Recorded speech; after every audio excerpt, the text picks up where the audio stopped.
Merhaba, Papatya'nın Örgü Dünyası YouTube kanalıma hoş geldiniz. Bugün sizlerle birlikte daha önce bu çalıştığımız kare motifleri hem birleştirmesini gösterip hem de bu güzel battaniyenin nasıl yapıldığını sizlerle paylaşacağım arkadaşlar. İnanılmaz güzel bir battaniye oldu. Renkleri de gerçekten çok güzel oldu. Ben bu çok canlı renkleri sevmiyorum. Böyle nut renkler benim daha çok hoşuma gittiği için bu gerçekten çok hoşuma gitti. Sizler istediğiniz renklerde çalışmalar yapabilirsiniz. Evet. Hemen iplerimden bahsetmek istiyorum arkadaşlar. Şöyle Ören Bayan'ın iplerini kullandım. Açıklamalı bir şekilde videonun altına tığ bilgimi ve iplerin bilgisini ekleyeceğim arkadaşlar. Ne kadar ip gitti derseniz. Arkadaşlar 4 tane sarı, 4 tane krem ve 2 tane de koyu gri ip gitti. Siz hesabınızı yaparsınız. Bu şekilde çok ip gittiğini düşünmüyorum. Benim iplerim birazcık kalın ama ince iplerle, koton iplerle de çalışabilirsiniz.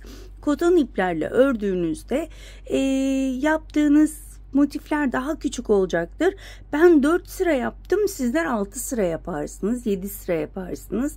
Hemen şöyle ben şimdiye kadar hiç ölçmedim. Sizlerle birlikte ölçmek istiyorum battaniyemi.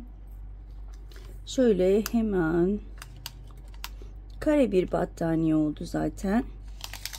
Hemen şöyle ölçmek istediğimde arkadaşlar 85 santim bu şekilde benim iplerimle ve benim gösterdiğim şekilde ördüğünüzde 85'e 85 bir bebek battaniyesi elde etmiş olacaksınız.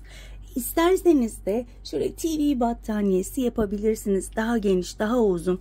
Sadece bebek battaniyesi değil, yatak örtüleri dahi yapabilirsiniz. Bu motif benim çok hoşuma gitti. Bununla bluzlar, yatak örtüleri her şey yapabilirsiniz. Bu motifi daha önce sizlerle paylaşmıştım zaten. Hemen bu videonun altına link olarak ekleyeceğim. O linke tıklayarak motiflerin yapılışını oradan izleyebilirsiniz. Daha sonra bu videoya geçip motiflerin nasıl birleştirildiğini ve şu güzel kenarın nasıl yapıldığını beraberce çalışacağız arkadaşlar. Gerçekten ekranın aldığı kadar şöyle göstermek istiyorum.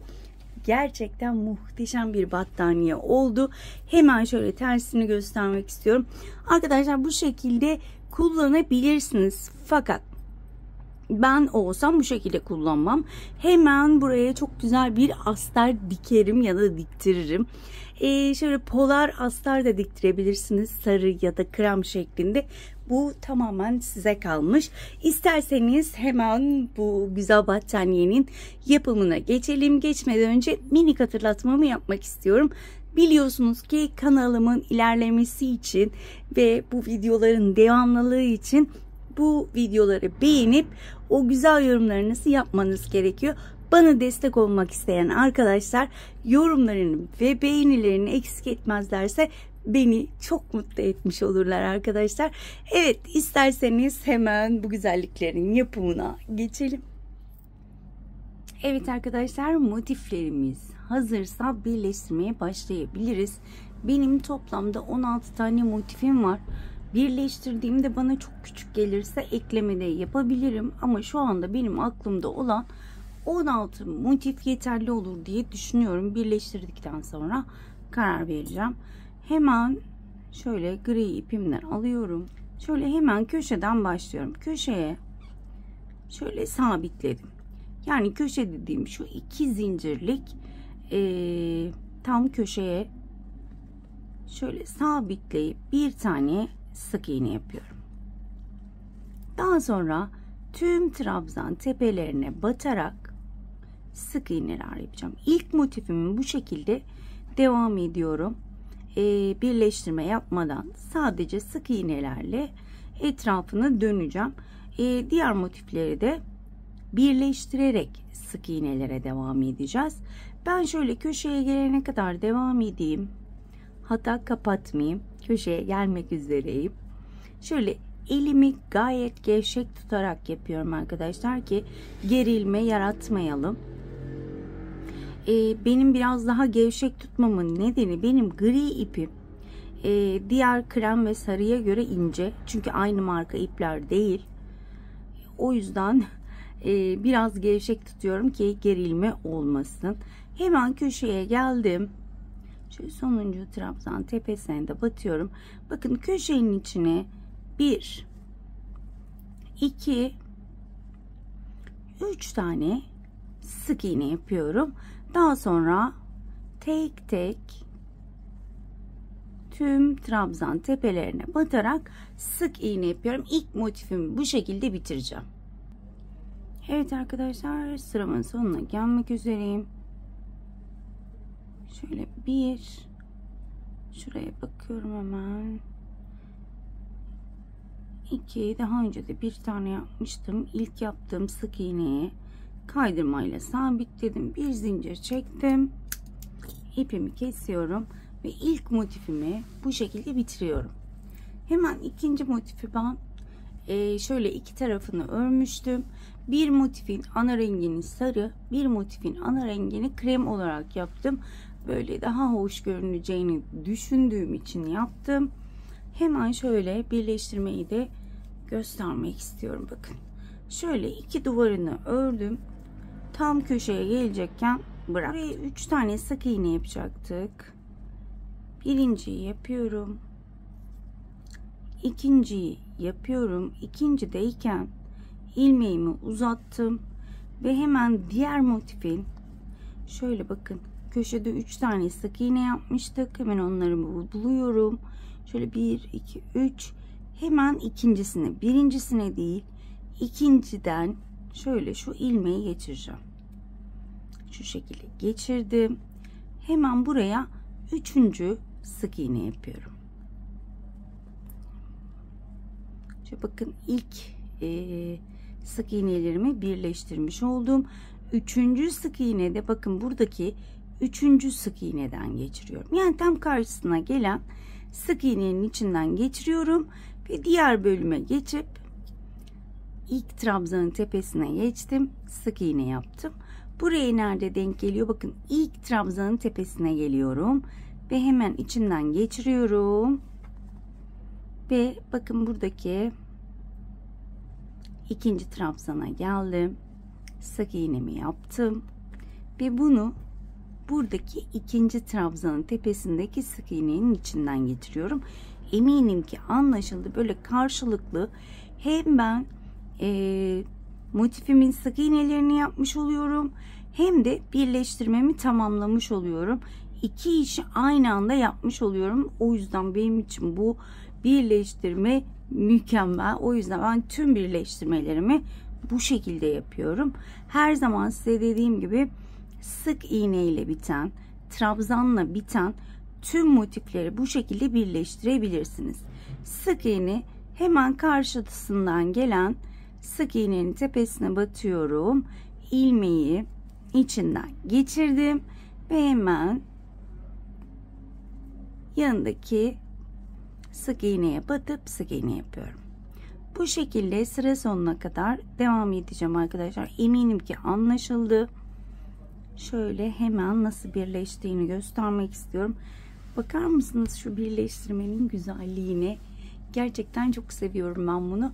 Bu şekilde şöyle hemen şu köşeye kadar birleştirip dönüyorum. Hemen bakın köşeye geldim. Burası önemli.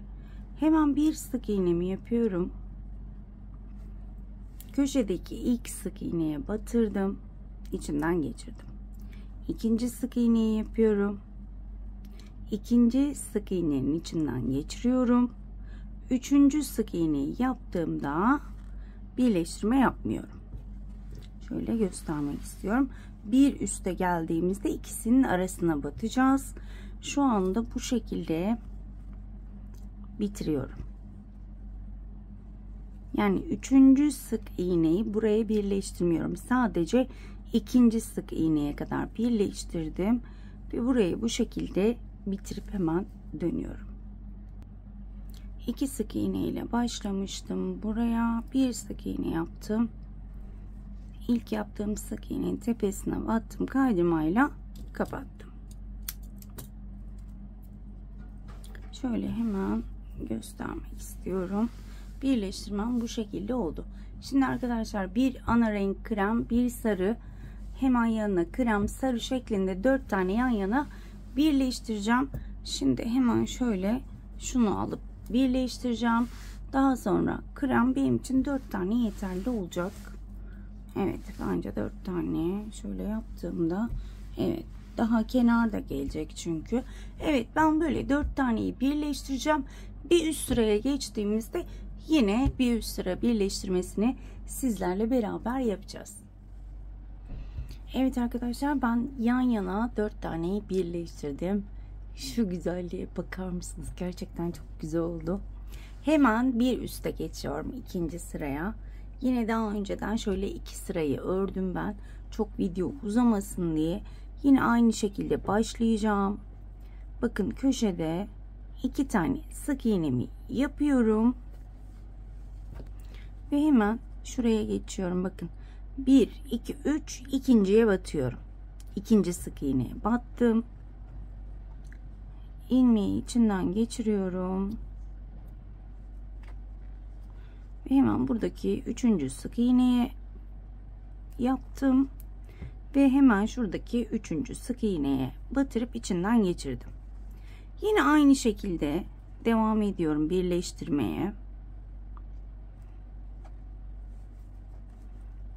Eminim bu birleştirme anlaşıldı.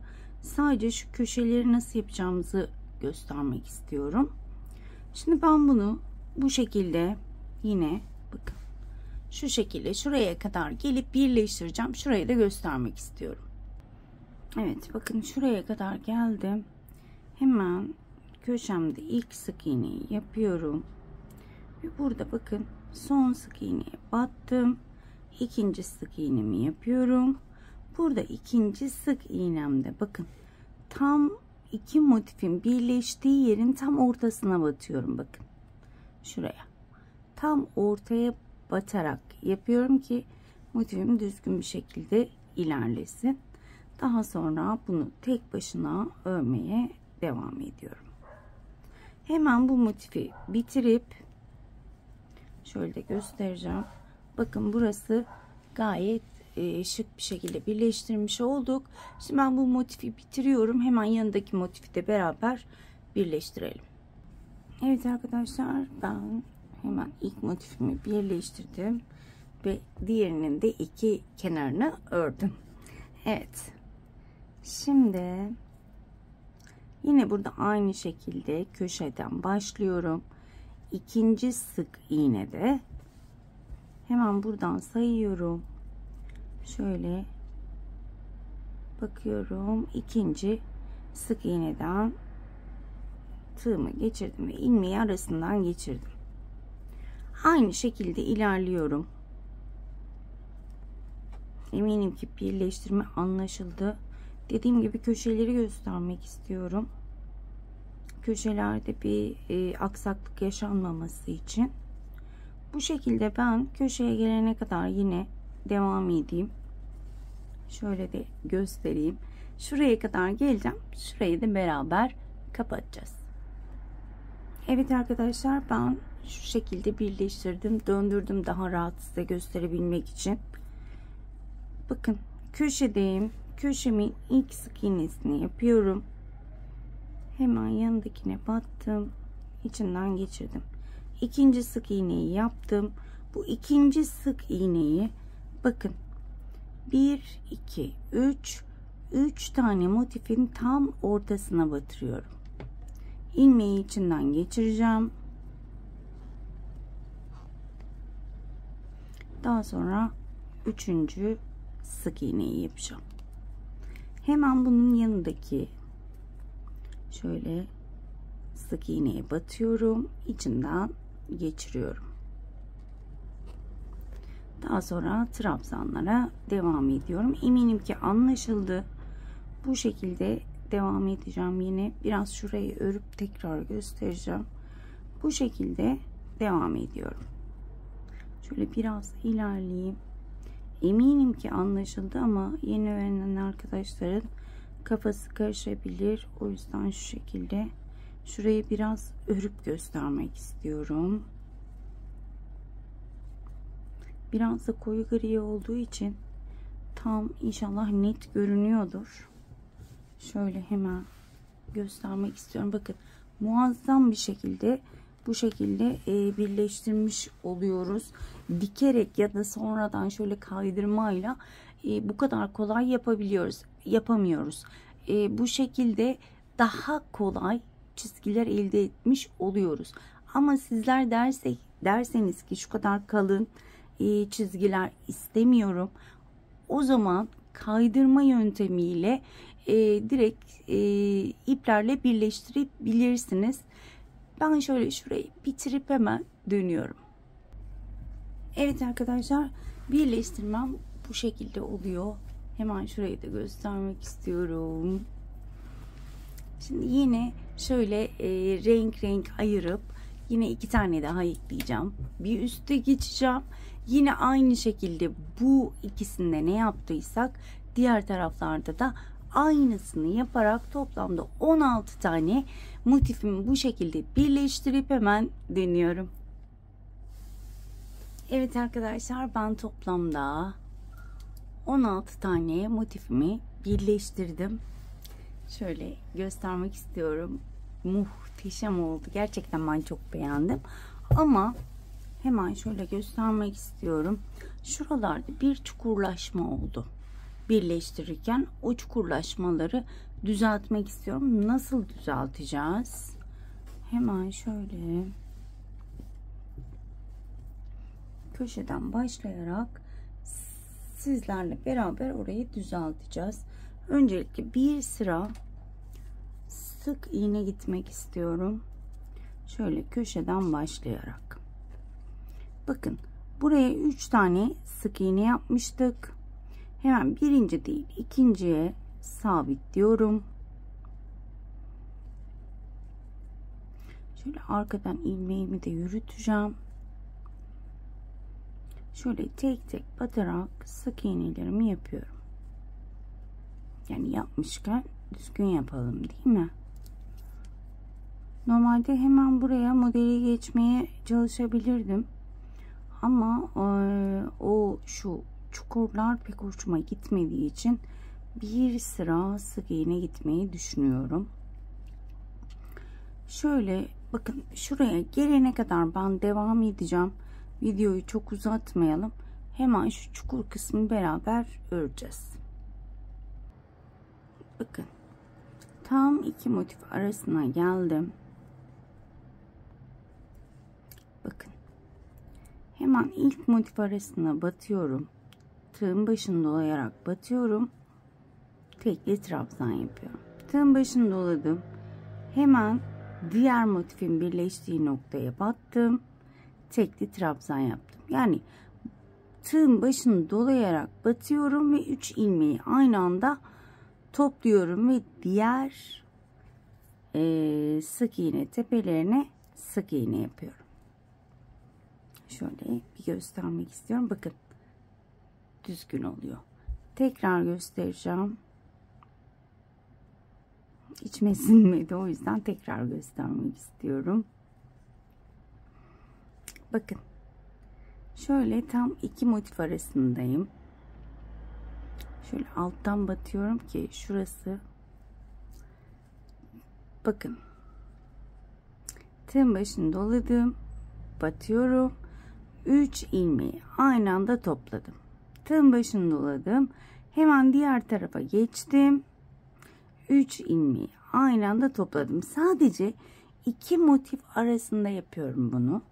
Diğer taraflarda sadece sık iğne yapıyorum. Batıyorum, 2 ilmeği kapatıyorum. Batıyorum, 2 ilmeği kapatıyorum. Şöyle göstermek istiyorum. Bakın 2 motif ara düzeldi. Hemen diğerlerini göstermek istiyorum. Bakın buralar çukur ama az önce size gösterdiğim yöntemle burası daha düzgün görünüyor. O yüzden eğer sizinkiler böyle çukurlaşmadıysa bu sırayı yapmayabilirsiniz. Direkt modele geçebilirsiniz. Ama ben de şu çukurlaşmalar olduğu için şu çukurlaşmaları düzeltmem gerekli. O yüzden oralara sadece iki motif arasına 2 tane tekli trabzan yapıyorum. Diğerleri sık iğne olarak devam ediyorum. Köşelere ne yapacağız? Köşelere bakın 3 tane sık iğnem vardı. Birinci değil, ikincisine bir sık iğne, bir zincir veya 2 zincir, tekrar aynı sık iğnenin içine bir tane sık iğne yapıyorum arkadaşlar. Köşeleri o şekilde bitireceğiz. Tekrar ediyorum. Köşeler bir sık iğne, 2 zincir, bir sık iğne olarak devam edeceğim. Bir sık iğne, 2 zincir, bir sık iğne. Bunu kendiniz de ayarlayabilirsiniz. Eğer çok sıkı olursa 3 zincir de çekebilirsiniz. Eğer çok gevşeme olursa tek zincir de çekebilirsiniz köşelerde. Bu tamamen size kalmış. Ben etrafını bu şekilde çerçeve yapıp hemen dönüyorum. Evet arkadaşlar, sıramın sonuna gelmek üzereyim. Tam köşeye geldim. Köşeye bir sık iğne yapıyorum. Bir zincir çektim. İlk çektiğim zincir tepesine, daha doğrusu sık iğne tepesine battım. 2 ilmeği kapattım. Şimdi burada artık ister kremle devam edebilirsiniz, isterseniz de sarı iple devam edebilirsiniz. Ben sarı gri yapmak istiyorum. Daha güzel olacağını düşündüm. Şöyle yapalım. Şu griyi sarıyla kapatalım. Hemen şöyle çevirdim. Şunu öncelikle bir bağlayalım. Bağlamak önemli, biliyorsunuz. Hem çözülecek diye çok korkuyorum ben. O yüzden böyle yeni eklediğim ipleri hep bağlıyorum. Şimdi bakın, burası benim köşem, 2 zincirlik bölüm. Hemen buraya böyle bir sık iğne yapıyorum. 2 zincir çekiyorum. Ve aynı yere batıp şöyle ikili trabzan yapıyorum. Hemen gri ipimle kapatıyorum.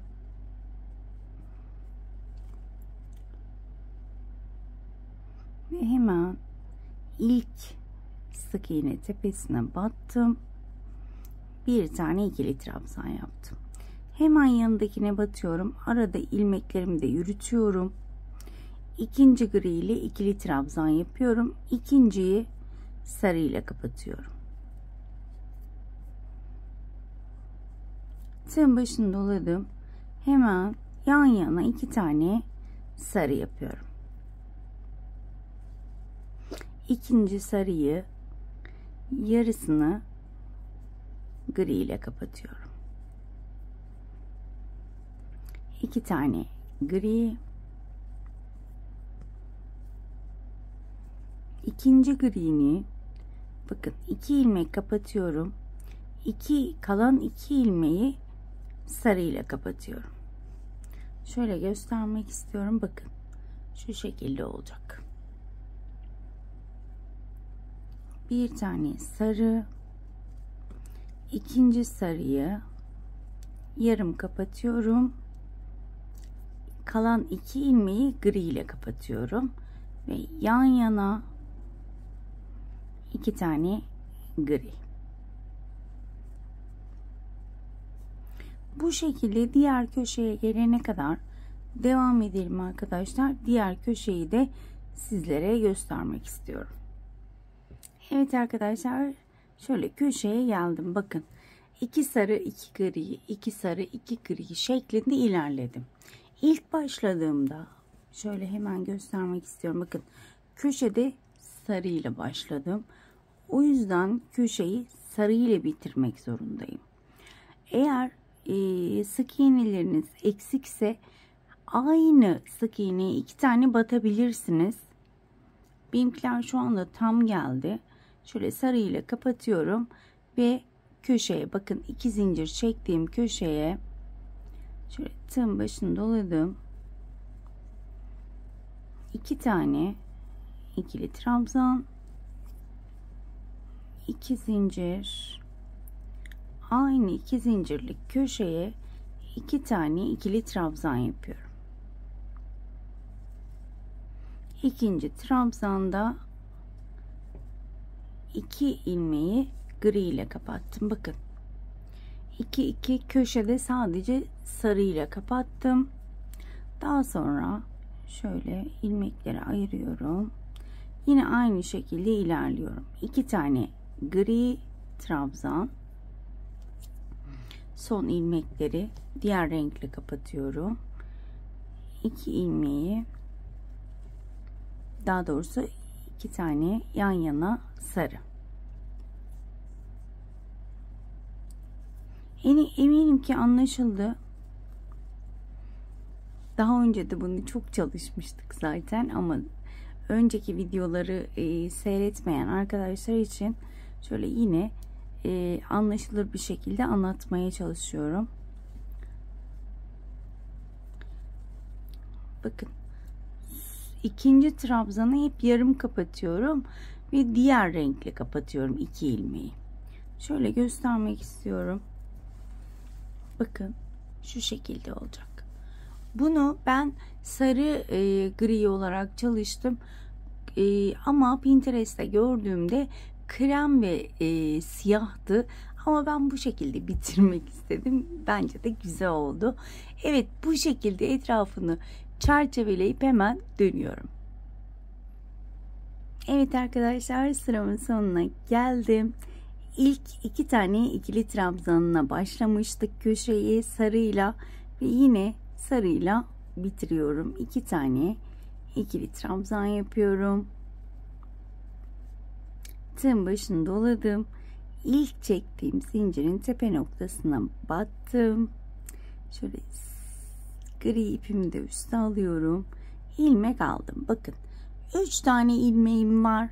Bu 3 ilmeği gri ile kapatıyorum. Şöyle ilmeklerimi sıkıştırıyorum. Şimdi arkadaşlar bakın 2 gri sarı, 2 gri 2 sarı şeklinde ilerledik.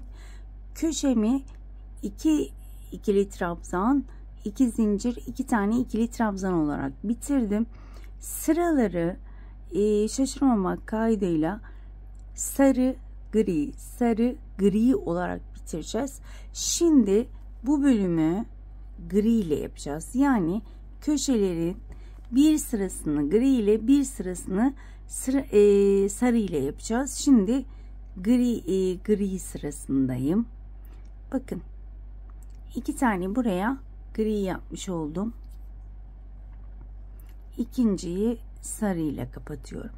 Zinciri de bir trabzan kabul ettim. 2 tane trabzan yapmış oldum ve sarılara geldim. Bakın sarı trabzanları sarı ile yapıyorum. Griye geldiğimde gri trabzanları gri ile yapıyorum. İkisini kapattım. İkisi tığımda ve sarıya geçerken gri'nin 2 ilmeğini sarı ile kapattım. İkinci trabzanda gri ile kapatıyorum. Ve gri ile devam ediyorum. Bakın ikinci griyi de 2 kapatıyorum. Diğer 2 ilmeği sarı ile kapatıyorum ve bu şekilde ilerliyorum. Dediğim gibi köşeler artık gri ile olacak. Bir sıra sarı ile yaptım, bir sıra gri ile. Yani köşede artık 2 tane gri ile ikili trabzan, 2 zincir, 2 tane ikili trabzan gri ile yapıyorum. Zaten hemen yanında sarı trabzanlarım var. Sarıyı sarıyla, griyi gri ile devam ediyorum. Her zaman birinci trabzanı normal ilerliyorum. Şu şekilde normal trabzan yapıyorum. İkinci trabzanı 2 ilmek kapatıyorum ve diğer 2 ilmeği gri ile kapatıyorum. Bu şekilde. Eminim ki anlaşıldı. Şu anda ben şu şekilde ikinci sıradayım. Ben muhtemelen 4 sıra yapacağım bu şekilde. Şu anda ikinci sıradayım. Az önce dediğim gibi bir sıra sarı, bir sıra gri. Köşelerden bahsediyorum. Diğer taraflar bakın sarıya sarı, griye gri, değişmiyor. Ama köşeler bir sıra sarı, bir sıra gri şeklinde ilerliyor ve ben bu şekilde devam edeceğim. Muhtemelen 3 veya 4 sıra yapıp bitireceğim arkadaşlar. Ben bu köşeleri bitirip hemen dönüyorum. Evet arkadaşlar, ben şöyle sıranın sonuna geldim. Hemen göstermek istiyorum. Ben şöyle 3 sıra ördüm. Benim için 3 sıra yeterli. Çok geniş olmasını istemiyorum kenarının. Benim için yeterli. Hemen şöyle size ölçü de vermek istiyorum. Sizin ipiniz ince ise 3 sıradan fazla olacak çünkü. Şöyle 5 santim kadar ördüm. Artık son sırada kendimce ne yapabilirim bu modeli de bozmamak için dedim. Önce sık iğne denedim. Sık iğnenin şurası yine aynı oldu. Modeli de bozmak istemiyorum. Başka bir şeye de geçmek istemiyorum. Şöyle hemen bir şey buldum. Şöyle 2 tane zincir çekiyorum. Yine ilk yaptığım zincirin tepesine battım. Kaydırmayla kapattım. Ters sık iğneyi çoğumuz biliyoruz. Bunu uygulamak istedim ama 2 renk uygulamak istedim. Bence güzel oldu. Eğer bu yaptığım ters sık iğneyi beğenmezseniz normal sık iğne de yapabilirsiniz. Hemen şöyle göstermek istiyorum. Şöyle şurayı da göstermek istiyorum. Bakın battığımda şu griyi de üste alıyorum. Öyle kaydırmamı yapıyorum. Daha sonra ters tarafa gideceğim için şöyle griyi şuraya çekiyorum. Bakın. Şuraya çektim. Şöyle tersten öncelikle buraya bir sık iğne yapıyorum.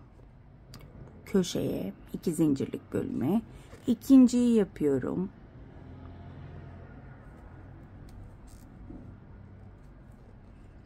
Ve üçüncüyü yapıyorum.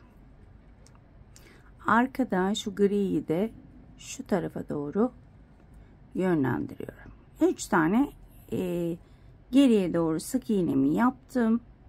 Sarıya trabzanlara geldim. Şöyle griyi arada yürütelim. 1. Bakın ikinci trabzana batıyorum. İkinci trabzanda ipi değiştiriyorum. Gri ile kapatıyorum. Bu sefer sarıyı şöyle arkada yürütüyorum yine. Şimdi yine bununla gri ile bir tane yaptım. Daha sonra ikinciye battım. İlmek aldım ama kapatmıyorum. Sarı ile kapatıyorum. Yani bu modeli bozmak istemediğim için, yani eğer böyle 2 renk yapmak istemezseniz direkt sarı veya gri ile de böyle tersten gidip örebilirsiniz. Ama ben modeli bozmak istemiyorum. O yüzden böyle bir şey düşündüm. Bence de çok güzel olacak. Hem de model bozulmuş olmayacak. Şöyle bakın, bunu yaparken şuradaki sıkılığına önem gösterin. Ne çok bol olsun ne de çok sıkı olsun. Çünkü güzel görünmeyecek. Evet. Şöyle yapalım. Gereğinden fazla bol oldu çünkü. Eminim ki anlaşıldı benim anlatmak istediğim. Bakın ikinci de gri ile kapatıyorum. Ve hemen arkadan yine sarı ipimi yürüterek birinci sık iğnemi yaptım. İkinci sık iğne de sarı ile kapattım. Şimdi geri geri gittiğimiz için ipi de geri geri yürütüyorum. Bakın bu şekilde ipi muhakkak yürütelim. Yoksa istediğimiz sonucu alamayız. Evet bakın, ikinciye battım. İkinci sık iğne de gri ile kapatıyorum ve gri ile devam ediyorum ve modelimin çizgileri de bozulmamış oluyor. Eminim ki anlaşıldı. Bence çok güzel olacak bu kenar. Ben şöyle diğer köşeye gelene kadar devam edeyim. Köşeyi geçişlerini de göstermek istiyorum. Ondan sonrasını zaten tek başına ilerleyebileceksiniz. Evet arkadaşlar, bakın köşeye geldim. İp rengimi değiştirdim sarıyla. Yine griyi arkada yürüterek şöyle yan yana 2 tane sarı yapıyorum. Ve burada 2 zincirlik bölüme geliyorum. Ben burada 3 tane yapıyorum. Ama hani çok gevşek olursa 2 tane de yapabilirsiniz. Bu tamamen size kalmış. Şöyle 2 ve 3. Dediğim gibi yani eğer çok kasarsa 4 tane yapın. Gevşek olursa 2 tane yapın. Bu tamamen size kalmış. Bakın burası da sarıydı zaten. Hemen diğer tarafa da geçiyorum. Biraz dikkat istiyor bu sıra. Ama bence çok güzel oluyor. Bakın son trabzanda hemen ipin rengini değiştiriyorum. Ve grilerimi yapıyorum. Arkada ipi yürütmeyi unutmuyorum. Benim için çok güzel oldu bu sıra. Güzel de görünecek bence. Şöyle hemen göstermek istiyorum. Bakar mısınız? Gerçekten güzel oldu. Evet, bu şekilde 4 bir tarafında aynı şekilde örüp hemen dönüyorum. Evet arkadaşlar, ben ters sık iğne sırasını bitirdim ve tam olarak bu şekilde görünüyor. Bence çok güzel oldu. Evet arkadaşlar, benim battaniyem bitti. Şöyle hemen tersini de göstermek istiyorum. Muhtemelen böyle kullanılmaz diye düşünüyorum. Şöyle arkasına yumuşacık bir astar dikebilirsiniz. Hatta polar bir astar, sarı çok yakışır diye düşünüyorum. Sarı bir polar astar da dikebilirsiniz ya da krem rengi. Gri pek iç kapatıcı olur diye düşünüyorum. O yüzden sarı ve krem rengi astar düşünebilirsiniz. Evet arkadaşlar, bugünlük de bir videonun sonuna geldik. Diğer videolarda görüşmek dileğiyle. Kendinize çok iyi bakın. Hoşça kalın.